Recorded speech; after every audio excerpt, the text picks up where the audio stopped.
Okay, we're live on Facebook. I'm going to play a short intro, and that way I can share around a little bit and allow people time to come in. We'll be coming on in about a minute and a half. I'll pull you up, David.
Big shout out to Michael Van Patten for coming up with the graphics on that intro. I will forever be grateful to him for that. Very dear friend of ours, very big part of Soulogy. We're going to bring on David Manning. We had him on here a couple of months ago. Incredible guy. He's been doing the work for a long time. If these shows resonate with you, please share so we can stay above the algorithms of Facebook. And thank you for your continued love and support and contributions. Hey, David. Hey, Todd. Nice to see you again. It's good to see you. I just sent a little link over for you to. I can hear you, but I can't see you. Okay. Oh, there you are. What's happening? It's intense, sir. It's intense. Right?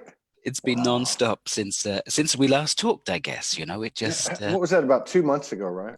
I guess something like that, yeah. But it feels like. Yeah, I feel bad because I saw the message when I went to send you the information for the show, and I saw that you sent me a message saying, "Hey, that was fun. Let's do it again." I thought I answered that message. I never can answer messages, but hey, you know, whatever. Yeah, it's all good. So what's been happening since we talked a couple of months ago? You said it's been fast and furious, which I know it has, but people have been hearing me talk about it as I go through these shows. What's it been like for you? It's just nonstop at the moment. It seems like I've never dealt with this level of just nonstop intensity. So I'll do one thing, and a lot of my work gets expressed in teleconferences. You know, I write about the stuff that I'm experiencing and then do a teleconference on it, but I've never done weekly teleconferences. They've normally been like twice a week, and now all of a sudden I'm doing something every week because there's such a lot of ground to cover. Right. And it feels like to me we're moving really, really quickly into this solstice window. We're in the solstice window now. The solstice is in UK times, it's early on Sunday morning. For you on the West Coast, I think it's late on the Saturday night or Saturday evening. So that's the 21st. 21st for you, 22nd for us in Europe. And this, to me, I mean, the solstices and equinoxes are always big points of shift. This one in particular is looking quite monumental. And how it's played out for me, a couple of months ago, I was asked to really start to introduce higher dimensions into the work that I was doing. So on the teleconferences, we would set up the field and then just invite these higher frequencies in.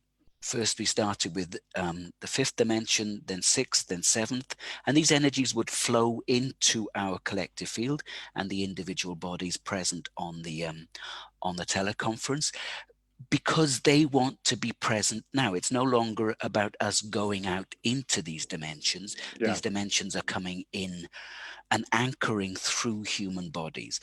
I was told to split it into two, so do 5, 6, 7 on one teleconference and then do dimensions 8 and 9. So Wow. did the 8th and 9th dimension call, which was spectacular, a couple of weeks ago. And I thought, just as we were wrapping up, and I'm just going to lean over and get an image. I want to see if I can show you. So just as we were wrapping up that that teleconference, there's a team of beings that work with me, the lion-headed beings we know from Egypt, yeah. Mm-hmm. And they drop in a symbol, and I'm looking at this symbol thinking, what the fuck is that now? And it's a golden symbol that we know from Egypt called the Ankh. Yeah. And that's it, yeah. It's, whoops, Oh, you're yeah, seeing yeah. it. It's that symbol. Yeah, yeah.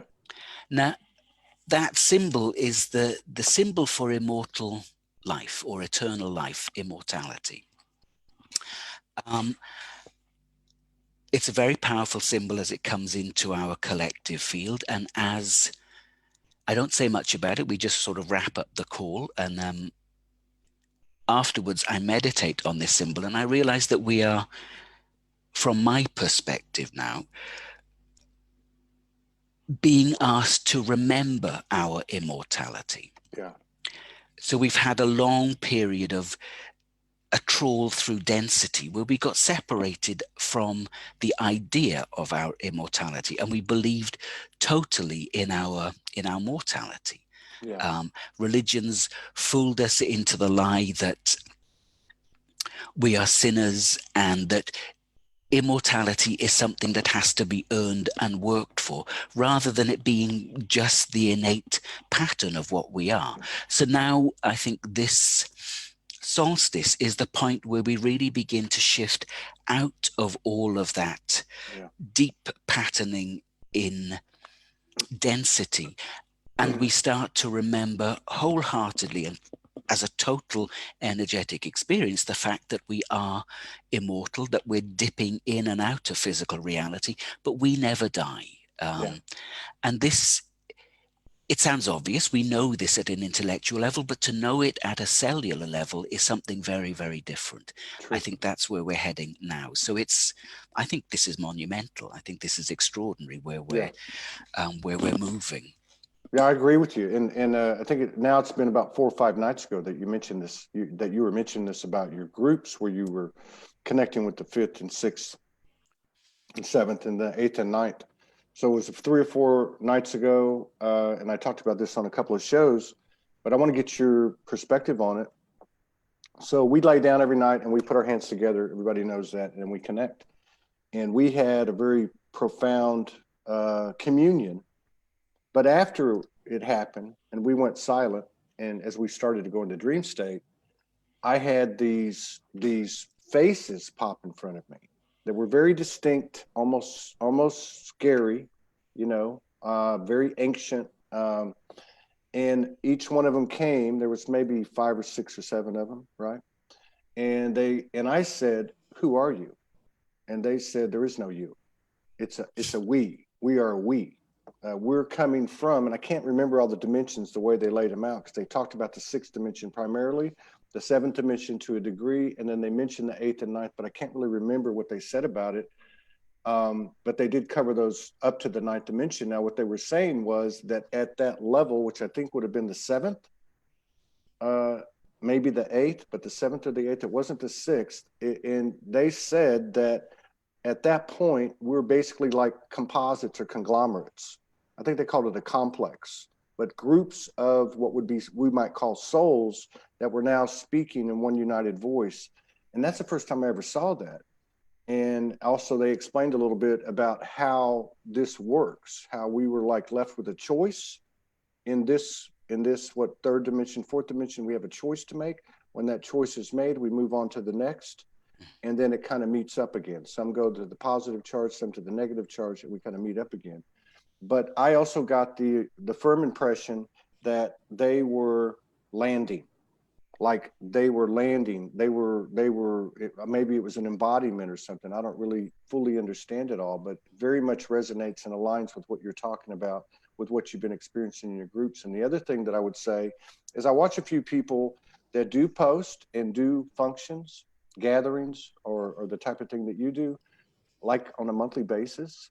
And I'm watching these people, and what they're doing as we get closer to the solstice, and this has been going on for a few weeks, they're writing more frequently and they're meeting more frequently.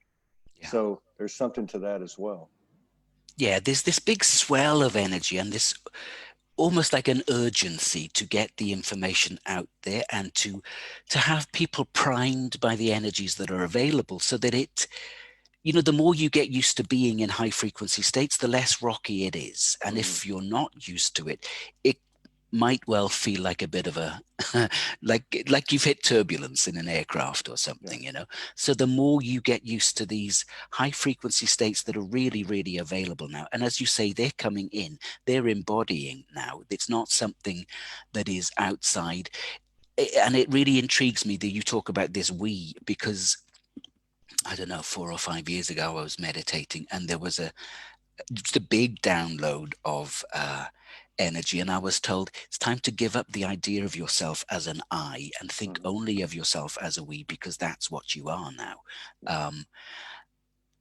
And we are always a huge conglomerate of energies, you know, past lives, this life. Even in this life we have lots and lots of different aspects. So to think of yourself as a we becomes a really inclusive act, because you include all of yourself, rather than in saying I, there's just the individual, the personality structure. There might be lots of competing voices inside, but as soon as you say we, then all of those aspects of you are included, lower dimensions, higher dimensions, everything. And we are all of that. But now I think these how it's been shown to me is that these 7th, 8th, 9th, 10th dimensional aspects of us are starting to land as us. And so this makes the personality structure we know as Todd or David or whatever, it makes it very flimsy. It makes it very malleable now, because there is much, much more coming into land. And that too can be a bit confusing for a while. So it's really time to be willing to let go of attachment to the idea of who we are, to allow much bigger versions of what we are to emerge. Because I think we're going to be acting more from those states, you know, through next year and beyond, than we are from the limited personality aspects we have come to know ourselves to be. Yeah. And that resonates too. And that aligns with what I got too. Because one of the things that they talked about was, and it's one of those things that you hear and you're like, you can't really get your arms around it right away. But they said to the same degree that you did, to let go of, and I've heard it before, but to let go of all these identities. But they were like subtle, drilled down little pieces of Todd's personality or identity that I hadn't thought about, you know. And this is of course happening at a very quantum speed and level. And then they said to me, until you become nothing. And then I thought, okay. And then they said, but the reality is you're not really losing anything. You're gaining everything. Gaining everything. And and then I sat with it. I was like, oh wow, I know that's it, you know. And then the other thing that I find resonant in what you're talking about and what they were talking about were these complexes, were these composites, these one minds that were made up of many, many souls, let's just put it that way. And then seen as above, below, and seeing the pressure, and I say pressure in the best sense of the word, the good pressure and good stress that's being generated onto the realm, onto these incarnations that are actually non-physical, who happen to be in the physical body. And what's happening, like, and what I'm talking about is like in, say, the light worker circles, people holding on to the identity of, I am, you know, in a past life, so-and-so, or I am a direct channel of this particular essence or this galactic family, and limiting themselves by virtue of that, number one. And number two, part of that limitation, you know, is encompassing that exclusivity that you were talking about that's going to go away. You know, there are no secret groups. There are no closed groups. If you are putting a fence around your field, whether it be a group that you lead or your individual field, you're actually obstructing creation and the enhancement and expansion of what we're doing here, you know. Totally. And that's Yeah. a hard pill. That's a hard pill to swallow, because there's a lot of people like you who have taken in such massive information and for a long period of time. And it doesn't even matter the linear aspect of it, because I know people have been doing it 1 or 2 years that are absolutely pulling down just mammoth information. But it's a challenge to the identity.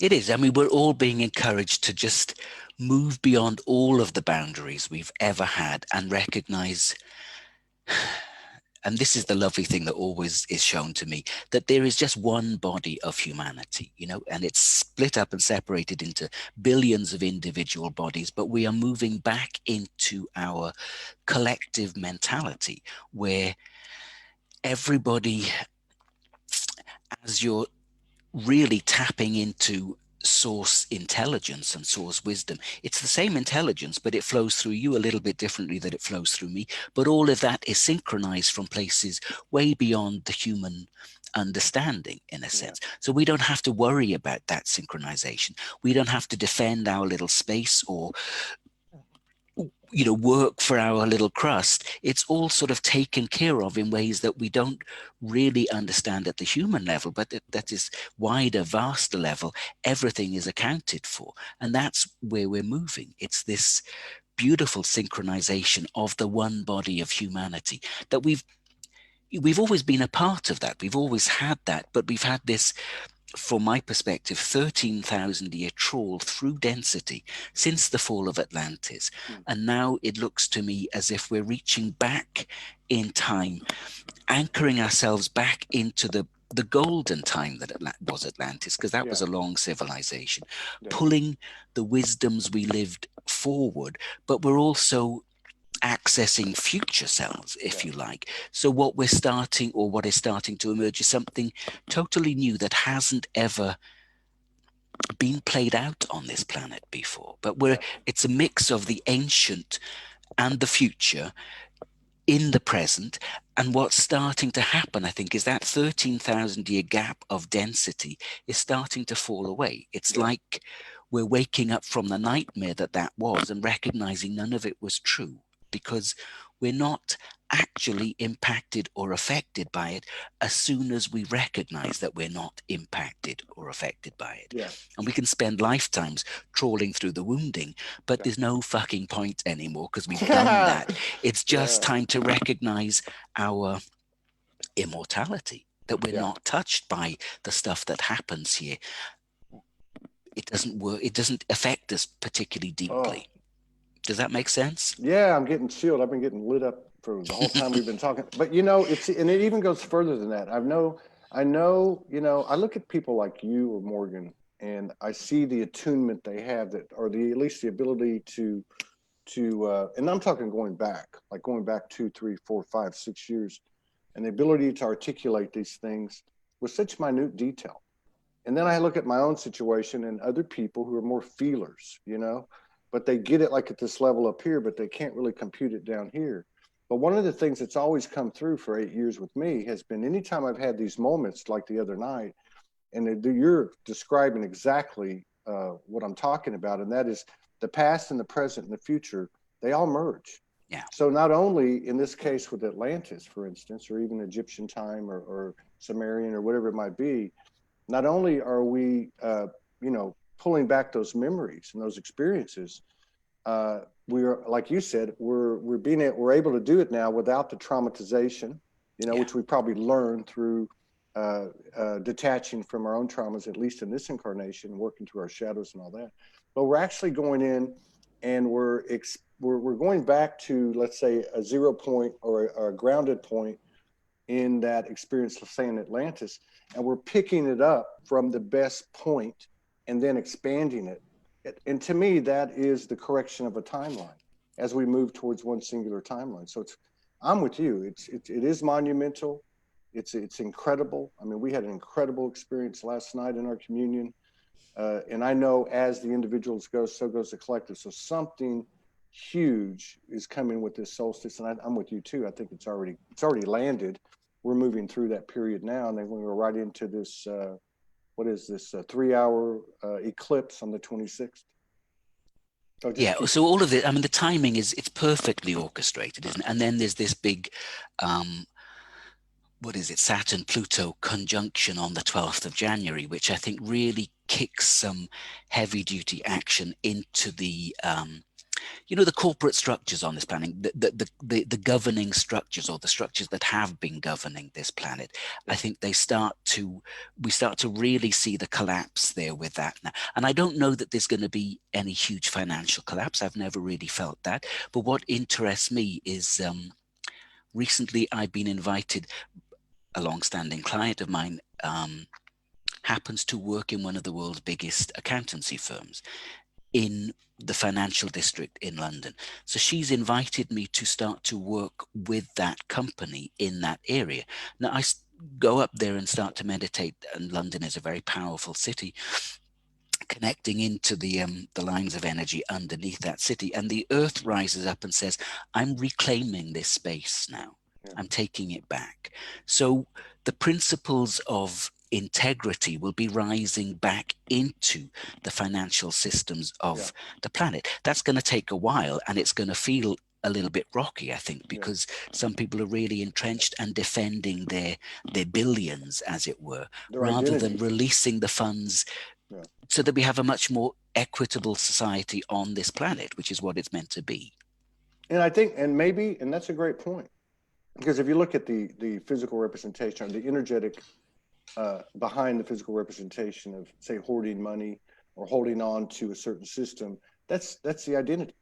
Not letting not letting go of the identity. And you bring something to mind that could very well be possible. Maybe while we're all sitting here looking for a total financial collapse, that's not the way it happens. I don't think we it need, is. maybe we need to have a little more faith in the consciousness expanding. And by virtue of the consciousness expanding, someone's going to say, hey, David Manning, come over here and work with this big accounting firm, or people are just going to start to make conscious choices. And this is how debt goes away, and borrowing and possession and all that, through a somewhat seamless transition, and not some major lightning bolt coming down and crashing and creating a bunch of catastrophic consequences, and that type of thing. I think we need to have a little more faith, or maybe we're coming into that faith. I don't want to say need, but maybe we're coming into an action of faith where we can start to see ourselves for what we are, and see that we can control the tempo and the temperature of this transition. There doesn't have to be these gross fluctuations. And we've been trained into the idea of disaster, and disaster programming and stuff. It's deep in us, and this part of me, certainly a few years ago, was looking forward to a big crash. Now, as I've matured a bit more and healed more of my own wounding, it's like, oh, maybe we don't need that. Maybe that just isn't the way it's going to play out. Maybe that wouldn't serve the collective, or wouldn't serve the planet. That there can be this much smoother transition. And what we have to recognize is, it's not just us who seem to be on the outside of those big financial systems. There are a lot of people on the inside who are awakening in just the same way that we are, and they're working towards this from the inside out. It's the same in the military. It's the same in every sphere of life on this planet. Everybody's touched by the energies that are working with us all, Everything is in the same proportion. And I said this yesterday, you line up 100 Roman Catholics, you line up 100 so-called light workers, and you're going to have the same percentage, 10% of this type of characters. It's the same everywhere. I think another thing that you point out that's very important as well, we're creating the template and the blueprint and the story as we go. Whatever's been laid out up to this minute, or up to, say, yesterday, whether it be a catastrophic, apocalyptic type of event, or a financial collapse, or whatever, we have the ability to wake up the next day with an expanded collective consciousness, and on a personal level, enact that greater wisdom, greater love, greater courage, whatever you want to call it, and change the course of history. And I believe over the last few years, if you look at examples of hurricanes, potential earthquakes, and other disasters, supposed disasters that were basically on the radar, there's been a lot of collective conscious focus to alter those things. And I think there's been plenty of evidence that it has worked. They talk about, 7 million kids in such and such country meditating on world peace and the effect it has and things like that. I think that we've made a lot more progress than we believe. And I think Oh, it's also important not only for us to be vigilant of how are we holding on to our own identity that is obstructing the expansion, but as well, how are we holding on to belief systems of right and wrong in the global, let's say on the global scale, that's also obstructing. We are co-creators, and I think a part of coming into our awareness is to be responsible for our actions, in not in a chastising way, but be responsible. Like, what would you do? You know, what would you do if you were God? You know, or the old Christian saying, what would you do if you were Jesus, right? What would you yeah, do if you were Buddha? I mean, just keep it simple, you yeah, know? yeah. And we have to work with the understanding that we've got to move beyond the idea of vengeance, that they're going Yeah. to get their comeuppance. It's Yes. like they are us, we can move beyond that. Everybody's going to wake up at some point and realize what's actually going on. It's going to serve no purpose to do the finger pointing and the blame game. It's time to just move out of that. Whatever karma needs to unfold for individuals on the planet, well, that always takes care of itself. We don't have to involve ourselves in that. But I agree. the most important thing, I think, is to give space to these higher dimensional identities, these higher dimensional aspects of us to land, just to take the time, certainly over this coming couple of weeks when the energies are very, very high and very fluid, just to allow whatever is ready to fall away and whatever is ready to land to do just that, because there's a lot of shifting happening now and a lot is in potential. I think it's an extraordinary time, and we really have been prepared for this time. So wherever we find ourselves as individuals, it's going to be perfect. Yeah. And this falls in line too with what Morgan and I have been experiencing since around I think it was December the 1st, we merged with a couple. Well, it wasn't the first time, but it was two extraordinary dragon energies that identify themselves as master dragons. They identified themselves as a part of a consciousness that was part of the original reptilian, um, you know, that started or that whenever they came in, but that they had chosen to take a path of being responsible co-creators, chasing their shadows and expanding, and over the years, the many millions of years, moved into a kind of a master dragon consciousness. And that, again, reflecting as the individual, so goes the collective, that energy was now available. So this really kind of backs up and validates your point about we've been in training for this for a long time. Yeah. And Yeah. last night, and to your point too, is these are aspects of us. So last night we went into a communion, and we found ourselves surrounded by a monadic energy. Now, we've been there before, and there was 12, and there was 24, and there was 36. But last night there were I don't even know, could have been hundreds at a minimum, could have been thousands. And but the point is that we were told, we understood everything we were looking at was us, and that we could integrate or merge with any of these aspects at any time to power up. And I think that's goes back to what you were saying earlier.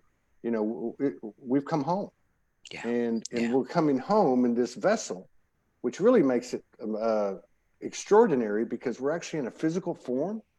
To be in a physical form, in a non-etheric form, or at least a dual form, and have this physical matter and be able to do these extraordinary, supernatural, superhuman things. This is a once in a lifetime, man. I mean, this is worth the Totally. millions of years of evolution that we've gone through. Yeah. Yeah. And what was shown to me, the reason for splitting the dimensional attunements, then 5, 6, 7, and then have a break and then do 8 and 9, was that we've never accessed dimensions 8 and 9 without having to die. So that was how we got into dimensions 8 and 9 before, was dying, having the body fall away.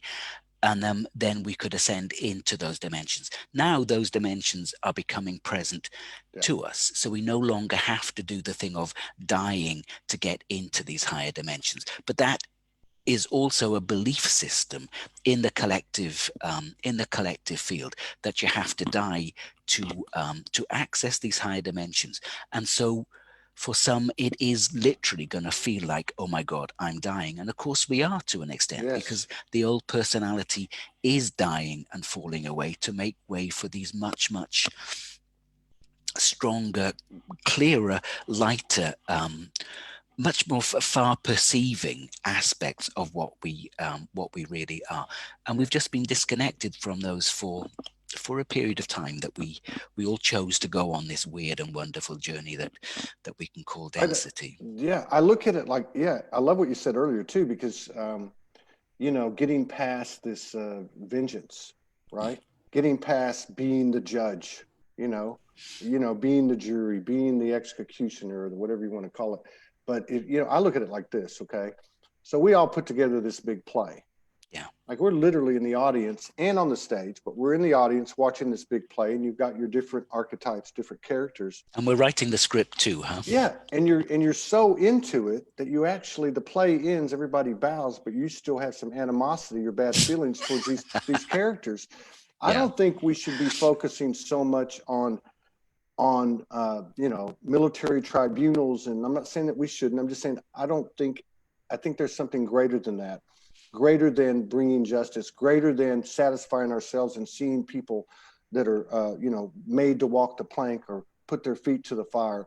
I think what we ought to be focusing on is, how are we going to react to that? What would really happen if they start pulling, and they could very well happen, they start pulling out these world figures and putting their feet to the fire and bringing them to quote unquote justice? Where's your heart going to be?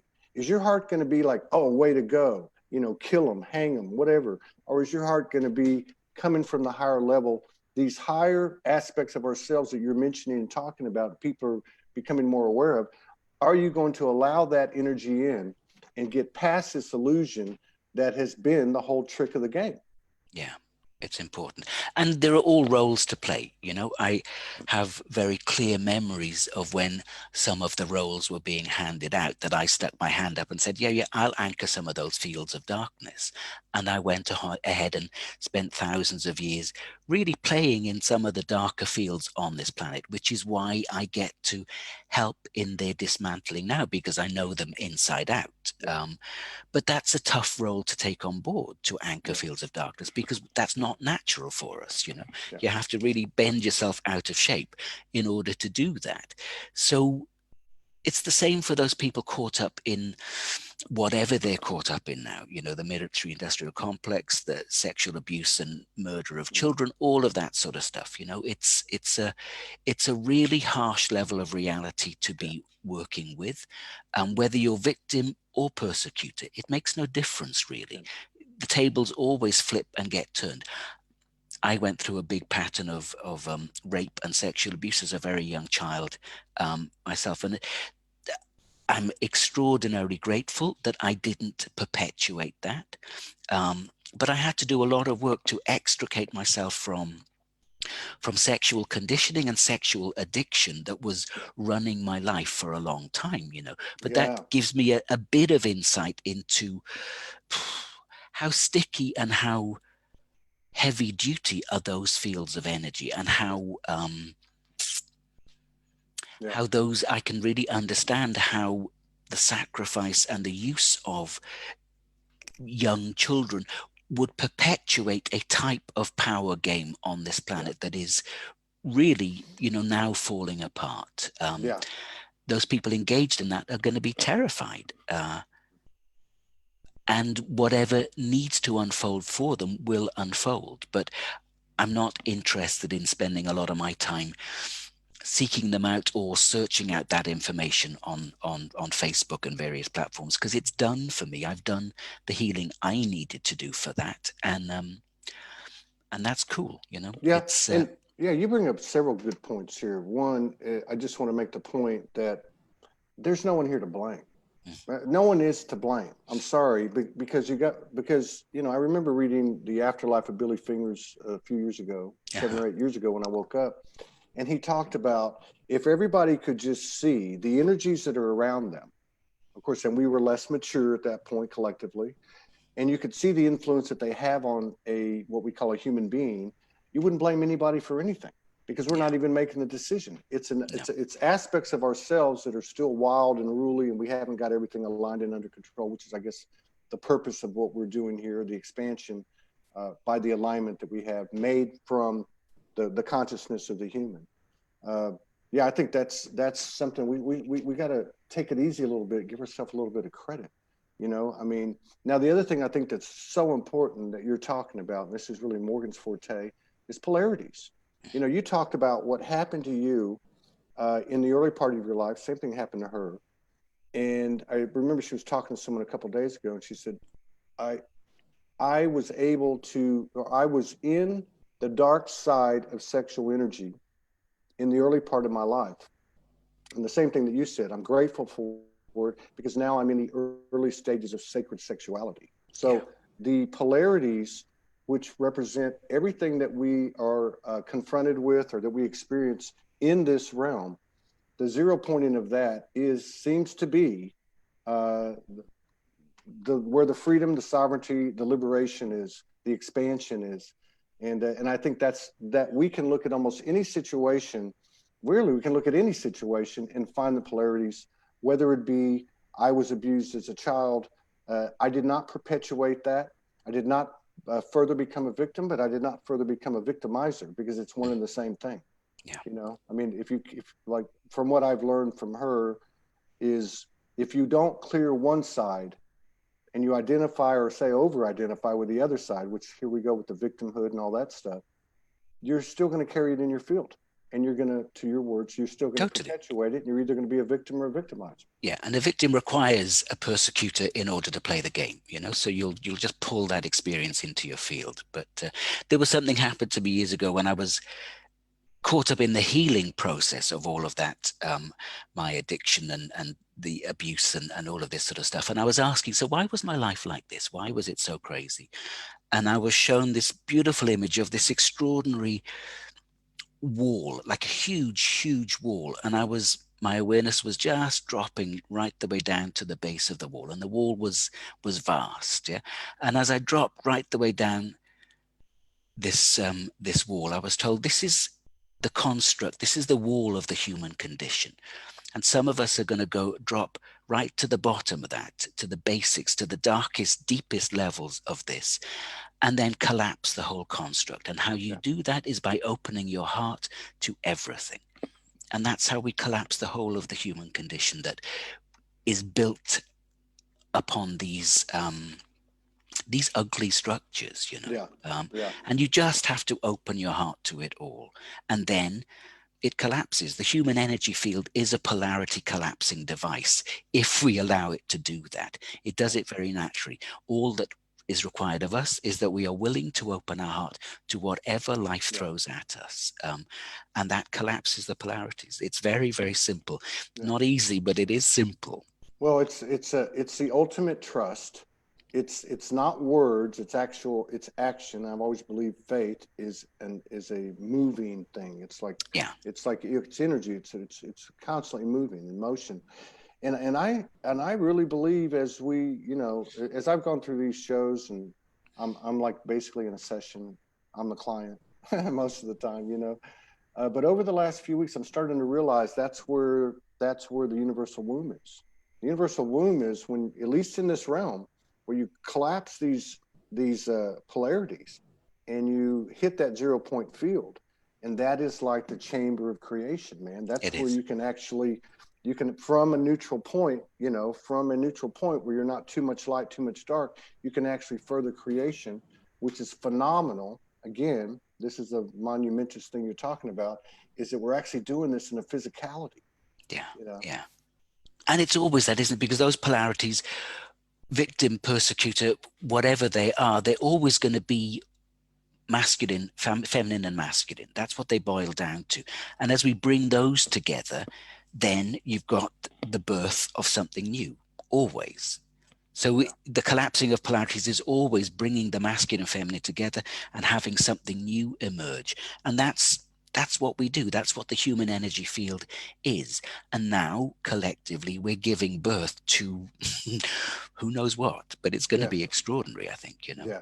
Yeah, and it's being mirrored. I mean, if you do something and I have a conversation with you and I'm getting tingles all up my back the whole time, I'm picking up code, something's happening, Yeah. and it doesn't have to be instructive. It doesn't have to be a seminar or a series, or it's the quantum code exchange that's occurring, merging, whatever you want to call it. I want to ask you, one of the things that happened last night, and I've heard it before over these 8 years, but last night it was certainly much more, much more impactful, deep as it's ever been. And let me just digress for a second. As we came out of December 1st, because I don't think I ever finished that thought, when those dragons came in and we started getting this intel, which seemed to be focusing on the time frame, the linear time frame, I would say up to right after the solstice or maybe up to the first of the year, that this was an opportunity. Like, hey, you guys have done a great job, but this is an opportunity. Keep digging, keep going, keep seeking alignment, because there's a window of an opportunity.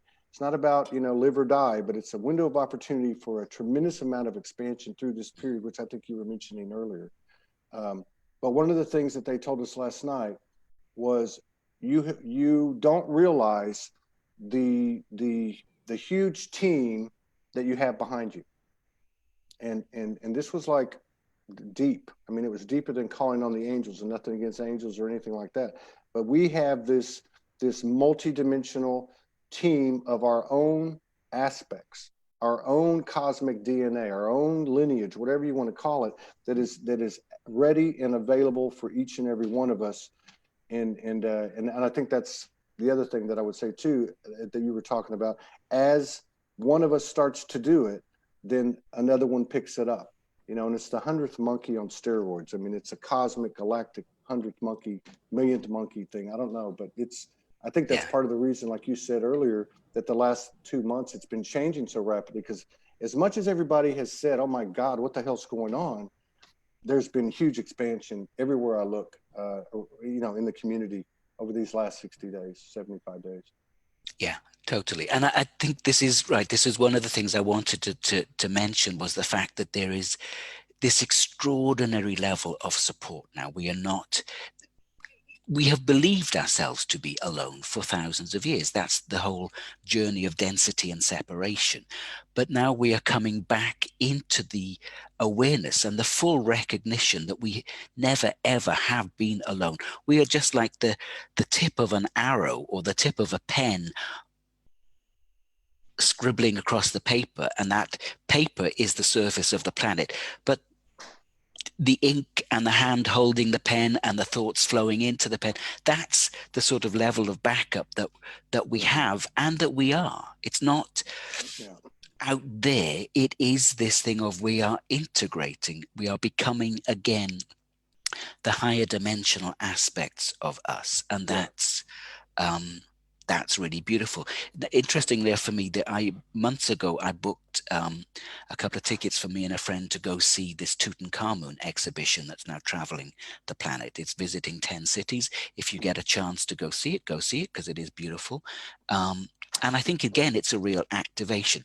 Now, it happened to fall on the day after I did this teleconference where that symbol of the ankh was worked with.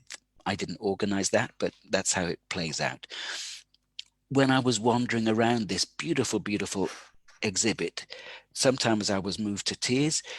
But what I felt like was that I was wandering around in a thick sludge of energy, and I couldn't quite work it out. So afterwards I was meditating, and I realized that what I'm experiencing, and what I was experiencing for a few days, is the seal that took place. So when say a child has a sexual abuse experience, and they can seal off the memories of that until a time they're ready to deal with. So it gets walled off in their awareness as if it never happened, almost. Yeah. The same has happened to us as a collective with what was the trauma of Atlantis. It's been sealed off, and we've been left to deal with the repercussions, the aftermath of that, this deep sense of guilt and shame, around what happened, but nobody quite knows what happened because we don't quite have the memories of that. Now that seal, and I'm experiencing this now, it's moving through my system, that seal is being unblocked. And I think this is the solstice piece. The Ankh, the symbol of immortality or eternal life, that got dropped back into the field. It was gifted back to us. We're ready to work with this again. There's an activation of that. Now, you don't have to be into your Egyptian symbology. It really doesn't matter. But what is important is that you are open to the activation that happens over the time of the solstice of your immortality. Just willing for that to happen, and for what has been sealed and kept separate, for that to become integrated back into your field, so that literally it's as if there's a whole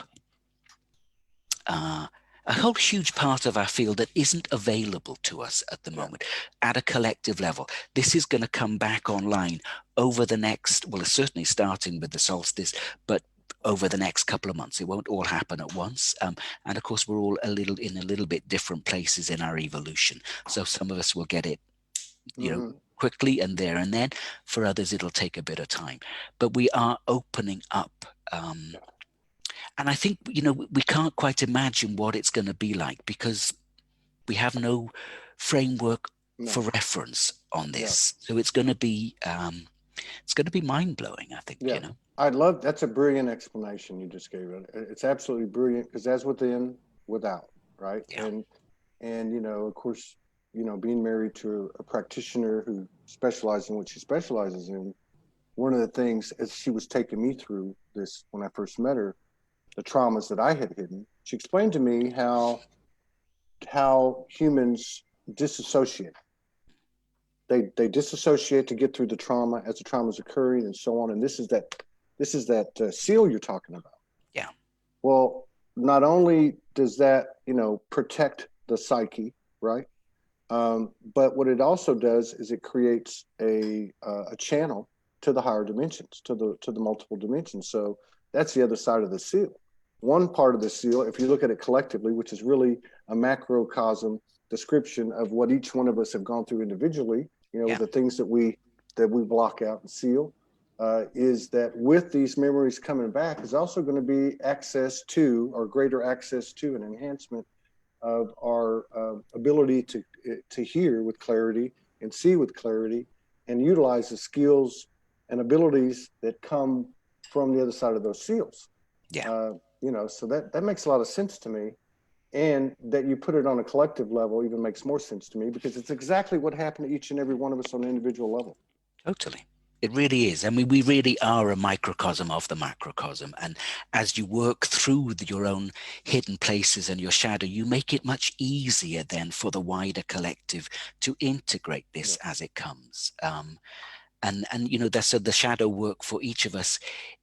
Of course, it's personal, but it is also collective in ways that we don't begin to understand. Absolutely. It really is. Absolutely. That's absolutely true. I wanted to ask you too, before we, I don't want to run out of time.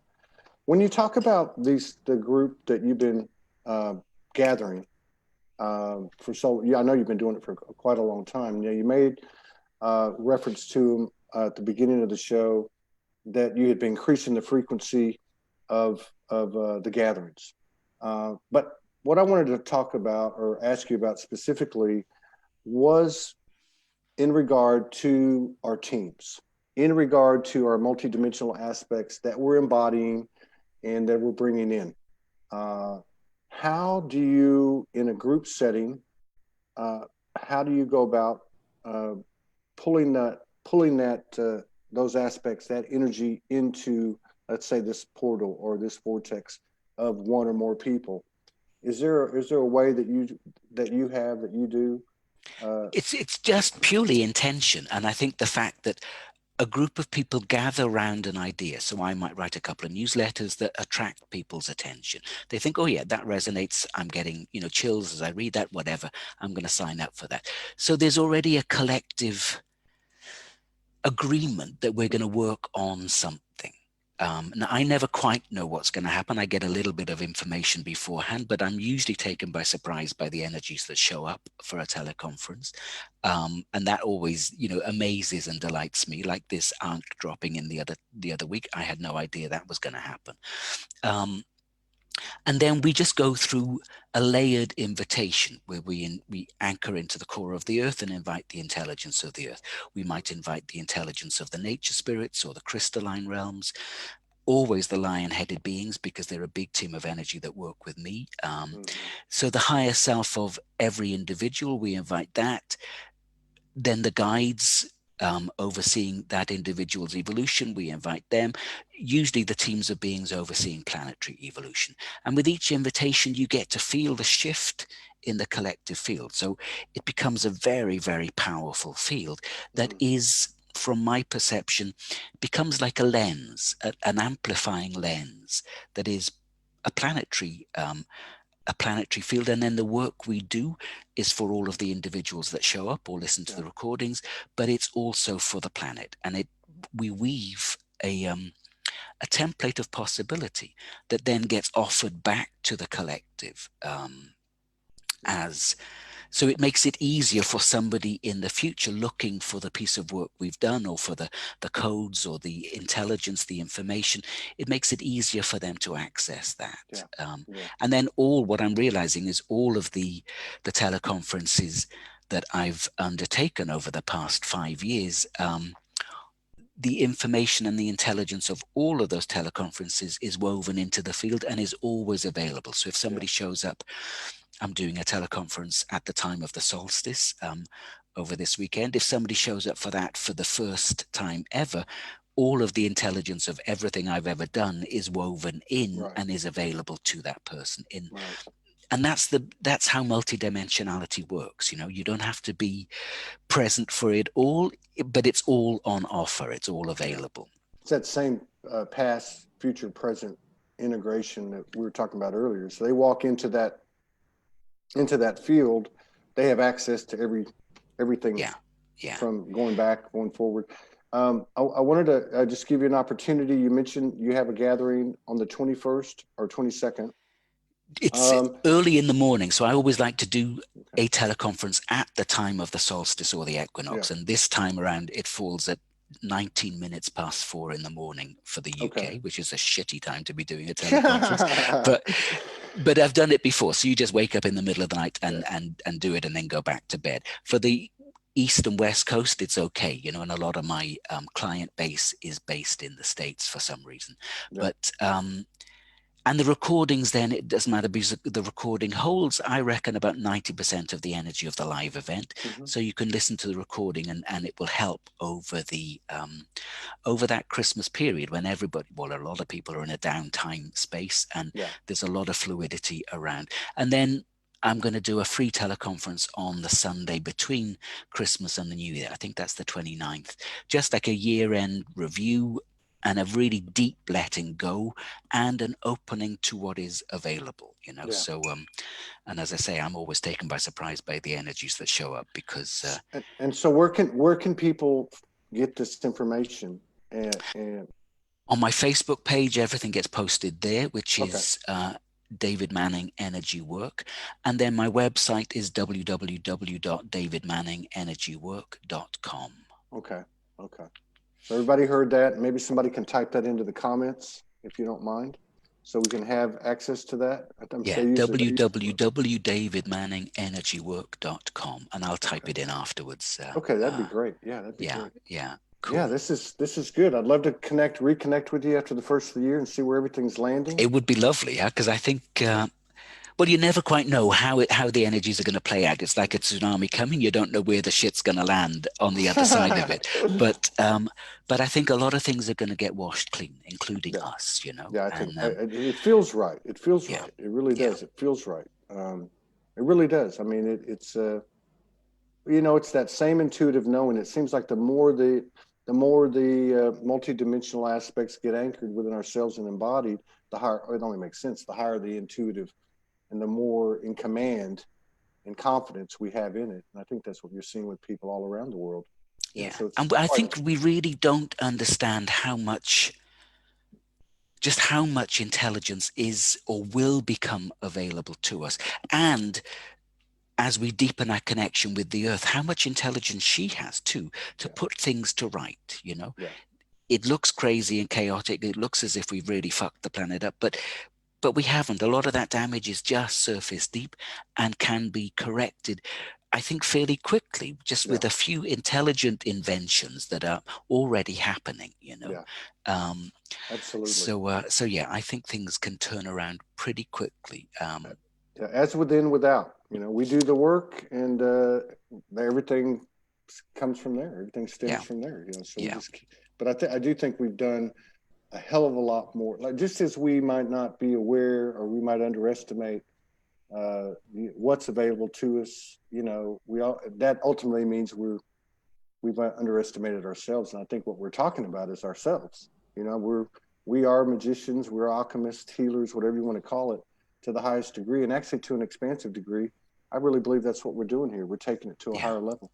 Right, and we bought into our smallness, and we bought into the idea of our smallness. We're now emerging back into our vastness. Right on. Yeah. Well, I look forward to the next collaboration. I hope to meet you in person one day.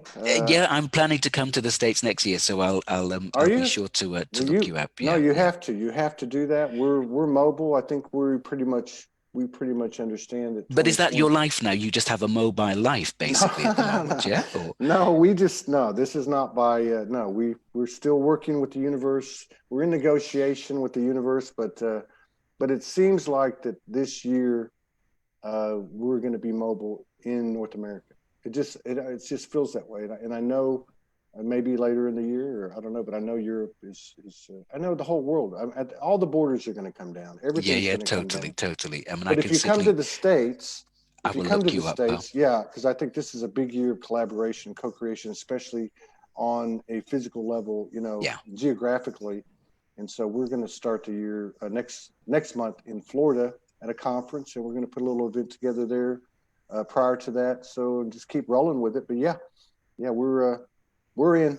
You know, we'd like to have some stability, but you know, there's new definitions of every single word we've ever had. Yeah, totally. Where we are and where we're going versus where we've been. You know, for all of us. Yeah. But I really appreciate it. Thank you for your service to humanity, and thank you for sharing space with us today and honoring us with your presence. I really enjoy collaborating with you. Oh, it's lovely to have these conversations. It's really exciting, Todd. So blessings to you and Morgan. Huh? Lots of love. Huh? All right, you take care. Thank you so much. Bye-bye.